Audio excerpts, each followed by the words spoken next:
Anupama serial से related update लेकर आ चुके हैं हम आपके बीच में। ऐसी कौन सी धमकी दे दी परी ने अनुपमा को जिसके बाद माहौल और बिगड़ता हुआ नजर आ रहा है, क्योंकि अनुपमा संभाले तो किसे संभाले, जितना वो संभालती हुई दिख रही है उतने ही उसके बच्चे जो है वो बेलगाम होते हुए दिखाई दे रहे हैं, क्योंकि सबको अभी ही शान पत्ती करनी है, सबको अभी ही हीरो बनना है, जिस चक्कर में अनुपमा जो है साफ साफ बेबस दिखती हुई नजर आ रही है। रिसेंट एपिसोड में आपने देखा है कि किस तरीके से अनुपमा काफ़ी ज़्यादा बेबस नजर आई, क्योंकि हर बार अनुपमा के सामने जो होता था एक बच्चे का रिश्ते बचाने की उसमें जिम्मेदारी होती थी, तो वो इस बार 3-3, 4-4 बच्चों का है और सब के सब जो है वापस पवेलियन मतलब कि शाह हाउस वापस लौटते हुए जा रहे हैं। पहला नंबर जहां परी का है और परी को इस चीज़ का गिल्ट होना चाहिए कि शुरुआत उसकी गलती से ही हुई थी और वो परी जो है और ज़्यादा चौरे में आके काफ़ी ज़्यादा ये हरकत इतनी करती हुई जा रही है, जिसके बाद ये और मुसीबत बनने का काम करेगा। इसी सिलसिले में आपने देखा कि हमने प्रीवियस वीडियो में भी आपको बताया था, जो आपकी अब तक एपिसोड में आपको नहीं दिखाया गया है, आगे जाकर दिखाई देगा कि किस तरीके से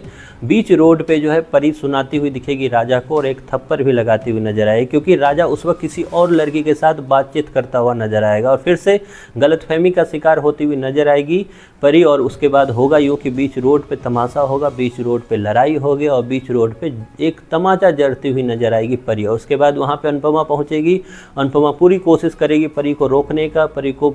एक तरह से वापस ले जाने का, उसमें उसे सफलता हासिल नहीं होगी। लेकिन फाइनली जब वो खींच के उस तरीके से तोसू और परी को वापस घर लेके आएंगे तो वहाँ पर भी तमाशा करती हुई नजर आएगी परी, और उसमें एक तरह से घी डालने का काम करेगा उसका फादर मतलब तोसू। और समझ नहीं आता ये फादर और मदर का तो रोल ख़त्म ही हो गया है, मतलब तोसू और किंजल की बात कर रहा हूँ। खैर अब मेकर्स ने उसी तरीके से अनुपमा इस सीरियल को बनाया है कि कुछ भी हो तो अनुपमा को ही आगे जाओ, क्योंकि अनुपमा को स्क्रीन पर अगर अनुपमा नहीं आएगी तो TRP नहीं आएगी, ऐसा उनका मानना है। इस चक्कर में बाकी सारे रिश्ते को जितना बेकार बताना है उतना बेकार बताने की पूरी कोशिश की जा रही है। ऐसे में अब जब अनुपमा वापस लेकर आएगी शाह परिवार में परी को, तो परी वहाँ पर भी धमकी देती हुई नजर आएगी कि आप कुछ मत बोलो, मैं बर्बाद कर दूंगी राजा को और बर्बाद कर दूंगी किसे, तो कोठारी परिवार को। इस तरीके की हरकत जहाँ परी करती नजर आएगी तो वहीं पे ईशानी से भी उसकी फाइट होगी, ईशानी को एक जोर का धक्का देती हुई नजर आएगी जिसमें ईशानी दूर जाकर गिरेगी। तो इस तरीके का तमाशा जो है आपको आगे जाकर एपिसोड में दिखाया जाएगा कि किस तरीके से चीज़ें सुधरने के बजाय, वो 4 पल की आंसू बहाने के बजाय